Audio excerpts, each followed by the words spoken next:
ये आपका स्वागत है। मैं विवेक बिंद्रा, मोटिवेशन स्पीकर और बिजनेस कोच। थोड़ी एनर्जी तेज है। आज बात करूंगा सरदार मिल्खा सिंह की। इस वीडियो के बाद जिंदगी में आपका फोकस कभी घटेगा नहीं। याद रखिए, सरदार मिल्खा सिंह कोई रेस में तेज नहीं थे और भागते तेज नहीं थे। उनकी सफलता का कारण था उनके पास ना हर बार कोई ना कोई गोल था। पहली बार सरदार मिल्खा सिंह क्यों जीते? इसलिए नहीं जीते कि भागते तेज थे, इसलिए जीते क्योंकि उनको दूध का गिलास चाहिए था। कोच बोला उनको, ओए फटीग माफ हो जाएगा और एक्स्ट्रा डाइट के लिए बड़ा गिलास दूध का मिलेगा। रेस में भाग नहीं पा रहे थे, पेट में दर्द हो गया, नीचे गिर गए। दोस्त बोला, ओए भागो और दूध मिलेगा। और दूध दूध दूध दूध दूध दूध दूध दूध दूध दिमाग में ना एक क्लियर फोकस आ गया था। ये फोकस बड़ी कमाल की चीज है जी। फटीग छोड़ तरने दूध मिलेगा, दूध। जिधर आपका फोकस है आप वही बन जाते हैं। जहां आप फोकस करते हैं, जैसा focus is your life. Bill Gates बोलते थे, मेरी सफलता का कारण क्या है? मैंने बड़ी कम चीजों पे फोकस किया। और उसके बाद दूसरी बार रेस इसलिए नहीं जीते कि भागने में तेज थे, इसलिए जीते क्योंकि उनको इंडिया की जैकेट पहननी थी। फितूर सवार हो गया दिमाग में, इंडिया की जैकेट पहनूंगा। और जी मैं इंडिया की जैकेट पहनूंगा। चैंपियन मिल्खा सिंह हाजिर हो। थप्पड़ खाया इस चक्कर में, बेइज्जती सही इस चक्कर में। बाद में कई लोगों ने उनको पीटा भी, घपाव में घाव हो गए। सबने मना किया, रेस में मत भाग, लेकिन इंडिया की जैकेट, इंडिया की जैकेट। दिमाग में फितूर सवार हो गया, इंडिया की जैकेट चाहिए। त्रासदी ये नहीं कि आप गोल अचीव नहीं कर पाए, आपसे बात कर रहा हूं। आपकी जिंदगी की त्रासदी ये नहीं है कि आप गोल नहीं अचीव कर पाए। आपकी जिंदगी की त्रासदी तो ये है कि आप कभी गोल ही नहीं बना पाए। सरदार मिल्खा सिंह हर बार जीते थे क्योंकि दिमाग में गोल क्लियर हो गया था। तीसरी बार फिर रेस कब जीते वो जानते हैं? पाकिस्तान में हरा करके आए थे रेस वो क्यों जीते जानते हैं? 45.9 का गोल उनके कोच ने उनको लिख के दे दिया था। उसके बाद ऑस्ट्रेलिया में क्योंकि बेइज्जती करा के आए थे, वहां हार गए थे वो रेस में। उस हार के बाद 45.9 दिमाग में छाप लिया। कोच ने कागज पे लिख के दे दिया एयर इंडिया के 45.9। गुरु नानक देव जी के नीचे चरणों में लिख के रख दिया 45.9। अब कुछ नहीं दिख रहा आसपास। और क्या हो रहा है आसपास? पहाड़ों पे गए प्रैक्टिस करने के लिए, वो प्रैक्टिस करी। कोच ने पीट पीट के प्रैक्टिस कराई। लेट गया नीचे, खून निकल आया मुंह से, भाग भाग के उठ नहीं सकता था। सरदार मिल्खा सिंह का कोच बोला, वापस कर मेरे को, अब मुझे वो पेपर वापस चाहिए। I want that paper back। फिर खड़ा हुआ, तू है आग मिल्खा, भाग मिल्खा।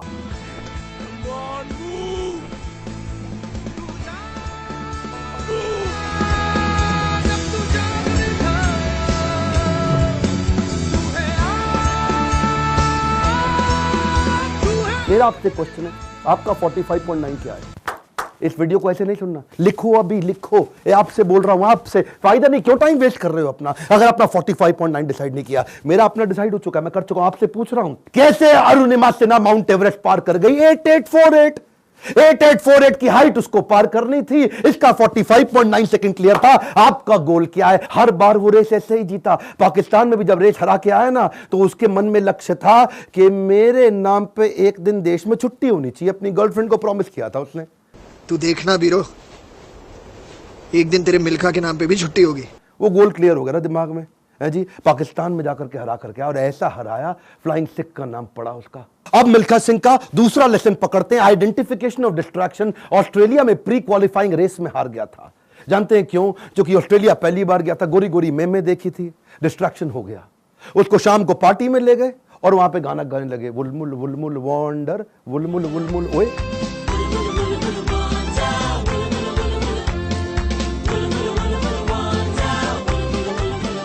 पूरा म्यूजिक में दिमाग घूम गया, बियर पे बियर चले चली जा रही है। प्री क्वालिफाइंग रेस के अंदर हार गया, डिस्ट्रैक्शन पकड़ में आया उसको। एक बात बताएं, डिस्ट्रैक्शन और डायरेक्शन इनवर्सली प्रोपोर्शनेट है। जब डायरेक्शन तेज होगा, डिस्ट्रैक्शन खत्म हो जाएगा। जब डायरेक्शन खत्म होगा, डिस्ट्रैक्शन ज्यादा हो जाएगा। डिस्ट्रैक्शन हटाने के लिए डायरेक्शन क्लियर चाहिए। मिल्खा सिंह समझ गया, एक बात उसको क्लियर हो गई, जिस चीज को ना बोलना है तो ना बोलना है। गोल क्लियर होना चाहिए, पहला point. One more time, come on. क्या? उसके बाद वापस आया और उनके अपने देश की बड़ी खूबसूरत देवी जी उनके पास फिर से आई थी स्विमिंग पूल में, और बड़ी मुस्कुराते हुए आई उनके पास। देखा नहीं उनकी तरफ, क्या बोले? जी आपकी गलती नहीं है, दिक्कत मेरी है जी, मैं डिस्ट्रैक्ट हो जाता हूं, धन्यवाद जी। हाँ, और देवी जी को प्रणाम करके निकल गया वहां से मिल्खा सिंह। क्यों जानते हैं? Identification of distraction. आपकी जिंदगी का डिस्ट्रैक्शन आज आइडेंटिफाई करो।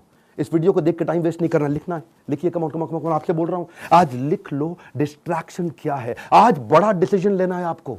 अपने नो सोशल मीडिया रिचुअल्स बना लो। सोशल मीडिया कितना यूज करना है वो आप पहले ही डिसाइड कर लो। एक ट्वीट, एक ईमेल, एक नोटिफिकेशन, एक शेयर चैट, एक टिकटॉक का गाना, ऐसा ऐसा करके। पिछली बारी बताया था ना आपको नेपाल वाले वीडियो में, तेरी प्यारी प्यारी अखियां,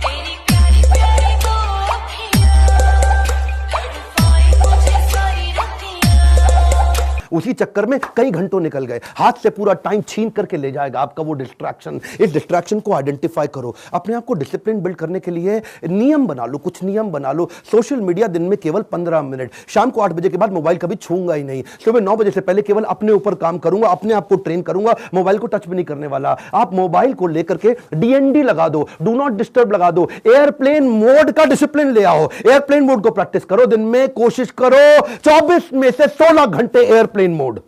अगर इस प्रकार की प्रैक्टिस बिल्ड कर ली, आ जाएगा कम समाधि का फोकस। आज मिल्खा सिंह ने यही किया, डिस्ट्रैक्शन आइडेंटिफाई किए, किसी को डिस्ट्रैक्ट नहीं करने दिया। फाइनल रेस से पहले पाकिस्तान में सामने वाले का कोच बोला, मिल्खा सिंह तुम्हारी आखिरी रेस साबित हो सकती है।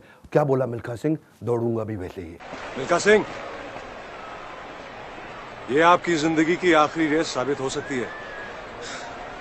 दौड़ूंगा भी वैसे ही। बिल्कुल डिस्ट्रैक्ट नहीं हुआ। उन्होंने इसको कई बार डिस्करेज किया, डिस्ट्रैक्ट नहीं हुआ। अब ना लड़कियों से डिस्ट्रैक्ट हुआ, ना ओपोनेंट से डिस्ट्रैक्ट हुआ, भयंकर फोकस, जीत गया। तीसरा रूल मिल्खा सिंह का, रेज योर स्टैंडर्ड। ए कम ऑन, क्या तीसरा लेसन? Raise your standard. पहले मिल्खा सिंह जब रेस के लिए भागता था, बनियान निचोड़ता था मग्गे में, बाद में बनियान निचोड़ने लगा बाल्टी में। इतना पसीना निकाल दूंगा कि बाल्टी में निचोड़ूंगा। बदल दिया जी, मग्गे से पहुंच गया बाल्टी। Raise your standard. आप आज जो भी कर रहे हैं, come on, keep improving yourself. Prove नहीं करना है, इंप्रूव करना है, कंटिन्यूअस इंप्रूवमेंट। कम ऑन, क्या continuous improvement? Regular practice, solid discipline. कोई भी लक्ष्य इंसान के प्रयासों से बड़ा नहीं है।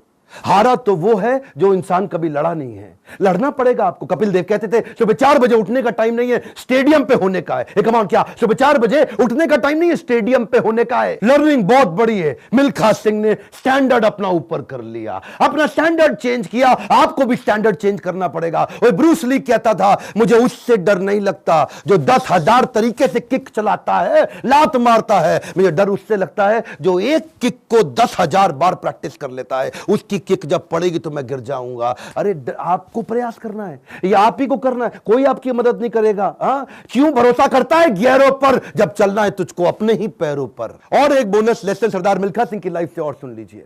आखिरी तक सरदार मिल्खा सिंह, याद है मूवी के अंदर आर्मी में पवन मल्होत्रा सरदार जी जो बने थे, उनके वो कोच को आखिरी तक छोड़ा नहीं उन्होंने। आखिरी तक उस कोच को अपने साथ चलाए रखे। सब पीठ पर आपकी थपकी है, हुटुई पे लात का नतीजा है गुरुजी। कोच, मेंटर, गाइड, काउंसलर जिंदगी में बड़े इंपॉर्टेंट है। हमेशा बोलते रहे सरदार मिल्खा सिंह, और मैं 80 में 77 रेसें जीत गया, लेकिन सारा क्रेडिट दूंगा अपने कोच को और इंडियन आर्मी को जिसने मेरे को बंदा बनाया है। बड़ा इंपॉर्टेंट है जी लाइफ के अंदर कौन सा कोच और कौन सा काउंसलर जो आपको सिखाता है, जिससे आप सीखते हैं। ऐसे ही कई कोच काउंसलर मैं लेके आया हूं अपने एवरीथिंग अबाउट एंटरप्रेन्योरशिप प्रोग्राम में। इसके बारे में खोल के बोलूंगा। क्यों? दुनिया का सबसे अफोर्डेबल प्रोग्राम, इससे कम पैसों में इससे पावरफुल प्रोग्राम कभी दुनिया में हो नहीं सकता। आपको पैसों की जरूरत पड़ती है अपने बिजनेस के अंदर, HDFC के केकी मिस्त्री वाइस चेयरमैन हमारे साथ आ गए हैं आपको सिखाने के लिए। आपको लोन चाहिए अपने बिजनेस के अंदर, निर्मल जैन। कौन है निर्मल जैन? IIFL के चेयरमैन, इंडिया इन्फोलाइन के। वो आकर के आपको हमारे साथ में सिखाएंगे कि मार्केट से पैसा कैसे लेके आया जाए। आशीष चौहान, बॉम्बे स्टॉक एक्सचेंज के vice chairman, CEO, managing director, वो आकर के आपको हमारे साथ सिखाएंगे कि बॉम्बे स्टॉक एक्सचेंज में कंपनी को लिस्ट करने के स्टेप्स क्या हैं। बॉम्बे स्टॉक एक्सचेंज में कंपनी का नाम लेके जाना आपकी बहुत मुश्किल काम नहीं है। आज अगर आपकी बहुत छोटी कंपनी है, 2 करोड़ का भी टर्नओवर है, 50 लाख का भी टर्नओवर है, तो भी आप लिस्टिंग कर सकते हैं। SME लिस्टिंग की ऑप्शन आ गई है। रिदम देसाई, मॉर्गन स्टैनले के मैनेजिंग डायरेक्टर हमारे साथ आ गए कि कौन से देश के अंदर बिजनेस करना आसान है। आपको आकर के कोचिंग देंगे। मैं सारे नाम लूंगा, वीडियो लंबा हो जाएगा। बहुत बड़ी लिस्ट हो गई है हमारे साथ। अब देश भर के हम लोग पावरफुल अरबपतियों को अपने साथ में लेके आए हैं जो आपको कोचिंग देंगे। स्टूडेंट्स के लिए 750 रुपए महीना, एंटरप्रेन्योर्स के लिए 1500 रुपए महीना। एक रिक्वेस्ट और करूंगा, सरदार मिल्खा सिंह की ये लाइफ बहुत इंस्पिरेशनल है। मैं चाहता हूं सरदार मिल्खा सिंह जिसको लोग भुला चुके हैं, उनका वीडियो शेयर करिए पूरे देश के अंदर। कई मिल्खा सिंह खड़े हो जाएंगे। हमें बिजनेस में भी मिल्खा सिंह चाहिए। पहला रूल गोल चाहिए, दूसरा रूल डिस्ट्रैक्शन हटा दो, तीसरा रूल अपने स्टैंडर्ड बड़े कर दो, और चौथा रूल कोच बड़ा जरूरी है। हमारे साथ जुड़े रहने के लिए, वीडियोस को लाइक करने के लिए, चैनल को सब्सक्राइब करके बेल आइकॉन हिट करने के लिए, नीचे अपनी रिक्वायरमेंट देते रहने के लिए आप सबका प्रेम पूर्वक मुस्कुराहट के साथ बहुत बहुत धन्यवाद।